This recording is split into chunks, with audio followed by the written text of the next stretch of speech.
അപ്പം ഞാനിന്ന് ഉണ്ടാക്കുന്നത് എൻ്റെ ഫേവറേറ്റ് ഐറ്റമാണ് കേട്ടോ. ചെറുപ്പത്തിൽ അമ്മ എപ്പോഴും പറയാറുണ്ട് ഞാൻ പയറുപ്പേരി മാത്രമേ കഴിക്കാറുള്ളൂ എന്ന്.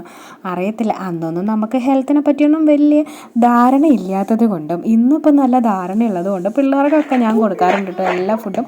അപ്പോൾ അതാ നല്ല കഴുകി വൃത്തിയാക്കി ഈ കുറ്റിപ്പയർ ഇവിടെ ഇടയ്ക്ക് കാണുമ്പോൾ ഞാൻ എപ്പോഴും വാങ്ങാറുണ്ട്. പക്ഷെ അതിലിടയ്ക്ക് ഒരു പുഴുവിനൊക്കെ കാണും, അതുകൊണ്ട് എനിക്ക് അത്ര വലിയ ഇഷ്ടമൊന്നുമല്ല വാങ്ങാൻ, എന്നാലും ആഗ്രഹം കൊണ്ട് വാങ്ങിപ്പോകും കേട്ടോ. അപ്പോൾ ഇത് അങ്ങനെയുള്ള പയറിനെയൊക്കെ കഴുകി വൃത്തിയാക്കി തൊലി കളയുന്നതായിരിക്കും എപ്പോഴും കിട്ടുക. തൊലി കളഞ്ഞിട്ട് പയർ മണികളൊക്കെ ആക്കിയെടുത്തു. അതിന് ശേഷം ഇനിയിപ്പോൾ ചീനച്ചട്ടി വെച്ച് കൊടുക്കല്ലേ, ചീനച്ചട്ടി വെച്ച് കൊടുത്തു, അതിലേക്ക് വെളിച്ചെണ്ണ ഒഴിച്ചു കൊടുത്തു കേട്ടോ.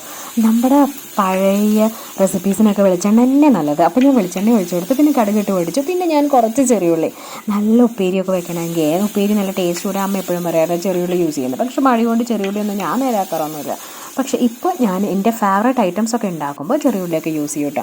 അപ്പോൾ ചെറിയുള്ളി എടുത്തിട്ടുണ്ടായി, അതിനും പിന്നെ മുളക് പൊടിയൊക്കെ ചേർത്തിട്ട് ജസ്റ്റ് ഒന്ന് ചതച്ചെടുത്തു കേട്ടോ. കുറച്ച് കറിവേപ്പിലയും ചേർത്തിട്ടുണ്ടായി കേട്ടോ. എന്നിട്ട് കടുകൊക്കെ പൊട്ടി കഴിഞ്ഞപ്പോൾ അതിന് ചേർത്ത് കൊടുത്തു. അതിന് ശേഷം അത് നന്നായി വഴണ്ടി വരണം. ഈ ഉള്ളിയൊക്കെ എണ്ണയെ കിടന്ന് നന്നായി വഴണ്ടി വരുമ്പോൾ നല്ലൊരു സ്മെല്ലുമാണ്, അതുപോലെ ഉപ്പേരിക്ക് നല്ല ടേസ്റ്റും ഉണ്ടാവും കേട്ടോ. പിന്നെ മഞ്ഞൾപ്പൊടി മുളക് പൊടിയൊക്കെ നമ്മൾ ചേർത്ത് കൊടുത്തല്ലോ. അതിന് ശേഷം നമ്മുടെ ഈ പയറിനെ അങ്ങ് ചേർത്ത് കൊടുക്കുക. എന്നിട്ട് ആവശ്യത്തിനുള്ള ഉപ്പ് ചേർത്ത് കൊടുക്കുക. വെള്ളം വേണമെങ്കിൽ കുറച്ചങ്ങ് ചേർത്ത് കൊടുക്കുക, അതല്ല എങ്കിൽ ചെറിയ തീയിലിട്ട് ഇതിനെ വേവിച്ചെടുക്കുക കേട്ടോ. നന്നായി വേവിച്ചെടുത്താൽ നമ്മുടെ നല്ല അടിപൊളി ഉപ്പേരി റെഡി കേട്ടോ. പിന്നെ ചോറിൻ്റെ കൂടെ ഈ പയറുപ്പേരി കൂട്ടി അങ്ങ് കഴിക്കാമല്ലേ. ഞാൻ ചോറും പയറുപ്പേരിയും തൈരൊക്കെ ആയിട്ട് അങ്ങ് കഴിച്ചു കേട്ടോ.